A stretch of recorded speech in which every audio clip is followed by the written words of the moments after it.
It's been a long time since I've been invited to address a MAV meeting or summit, but I'm very happy to do so. It's been a long time since my involvement in either politics or, more importantly, I guess, local government.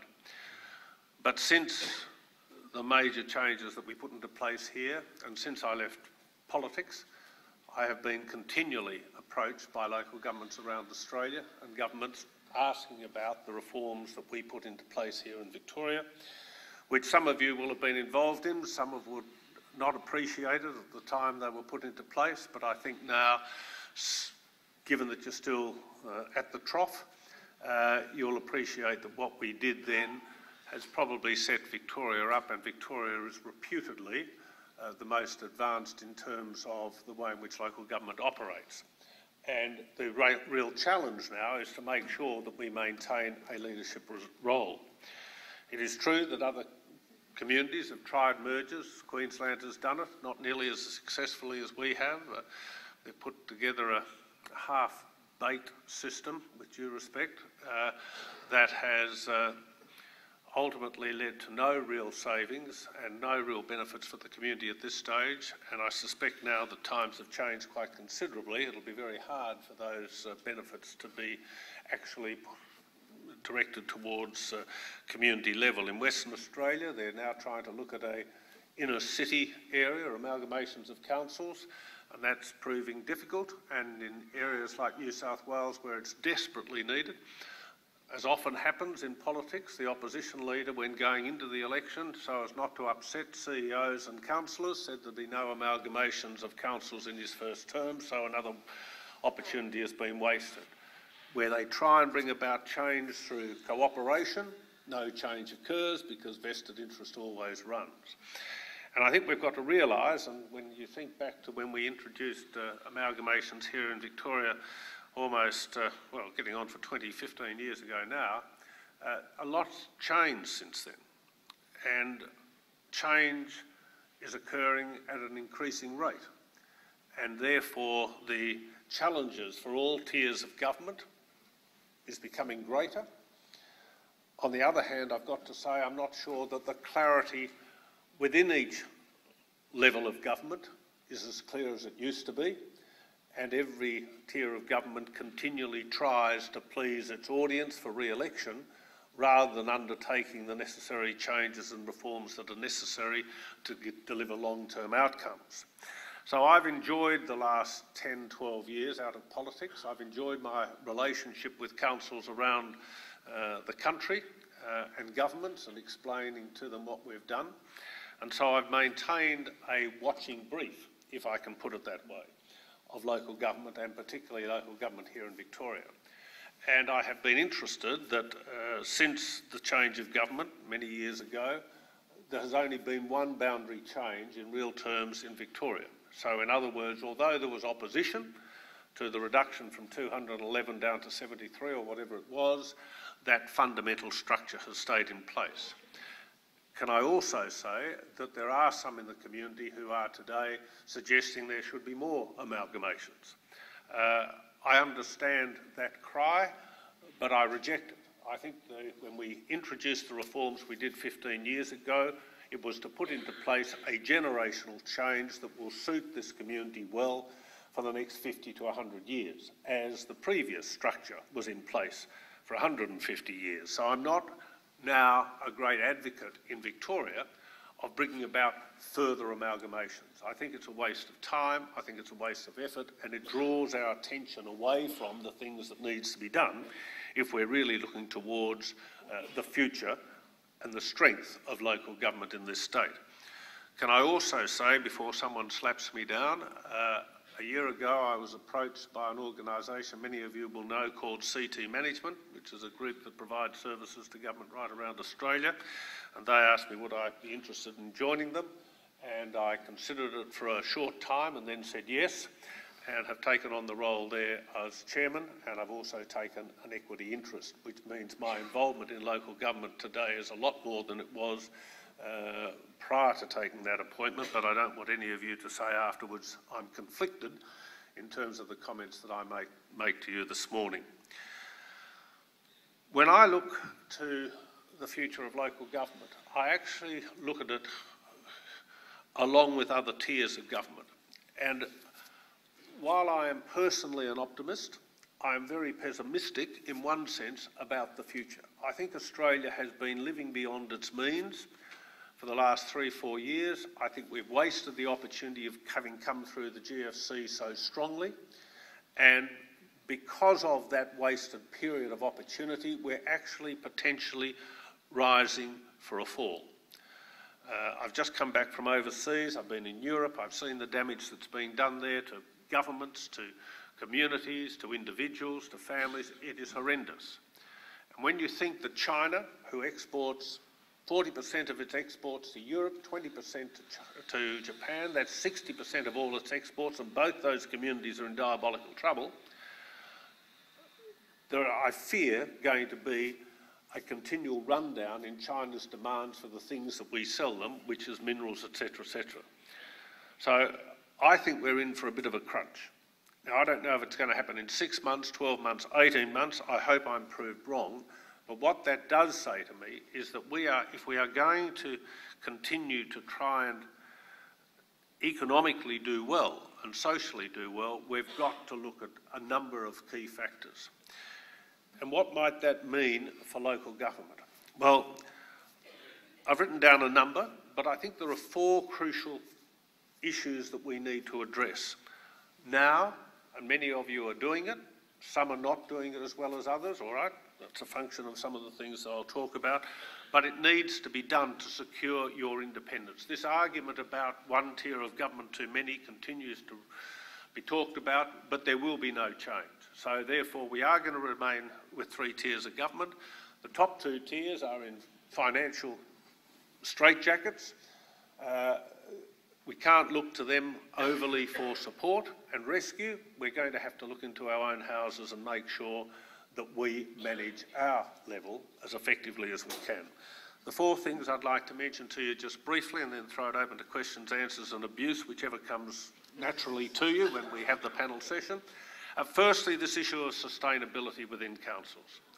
It is absolutely important that you all understand, and your councils understand, the importance of managing well, of actually managed to sustain a commercial organisation which has community KPIs. In other words, you are judged in 2 ways, financially, and secondly, by your communities.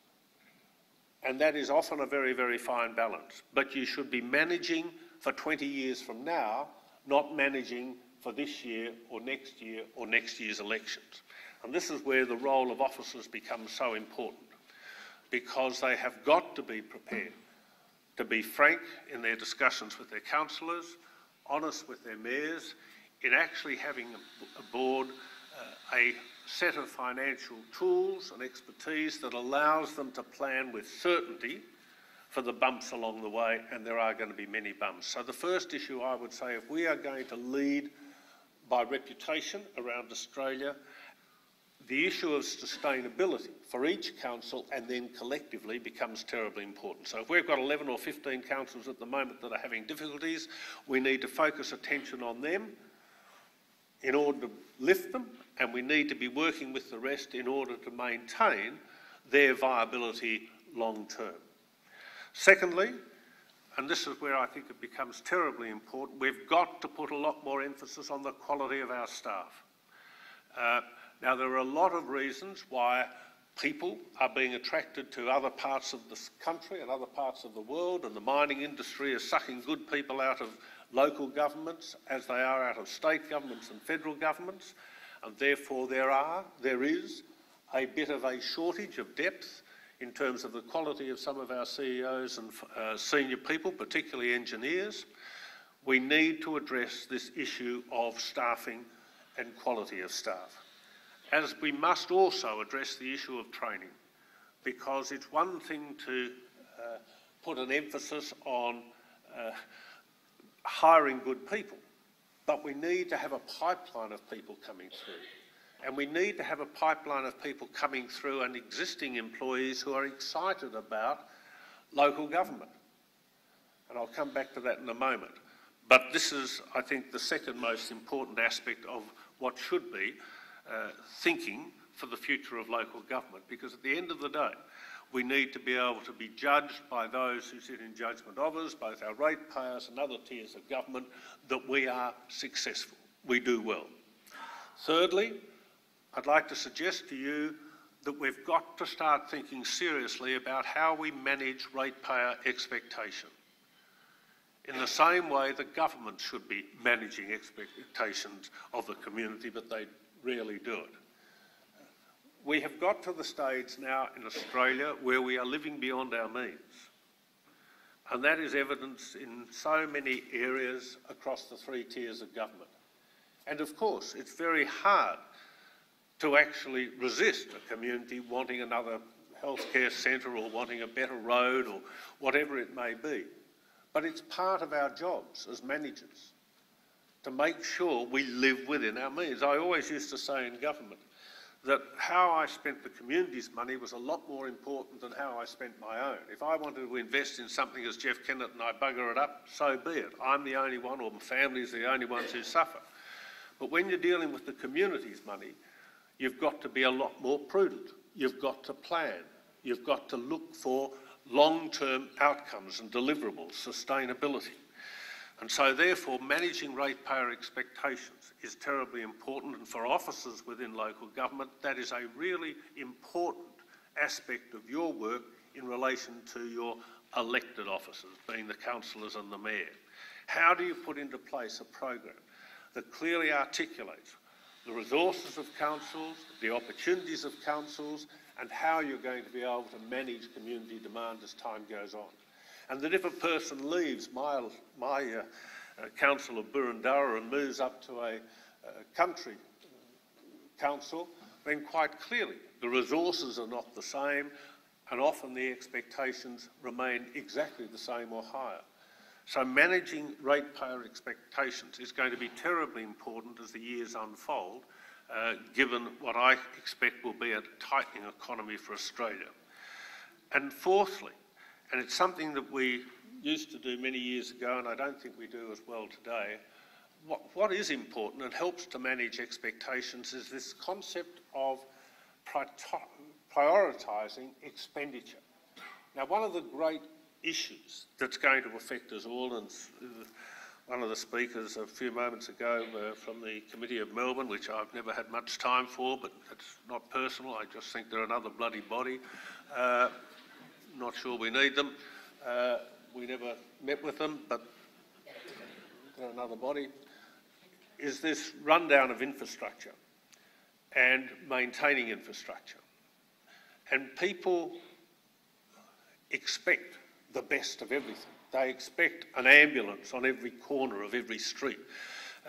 We can't deliver that. So we need to identify in every municipality what it is we need for the next 50 years. And we need to be able to try and prioritise that so the public, as part of your ratepayer expectations, will know that as we have the funds available, then the next major infrastructure project that we will either do on our own or hopefully with support of federal or state government is going to be this bridge or this road. We used to do that in education, whereby every school wanted upgrades, but we had a priority list and we published it.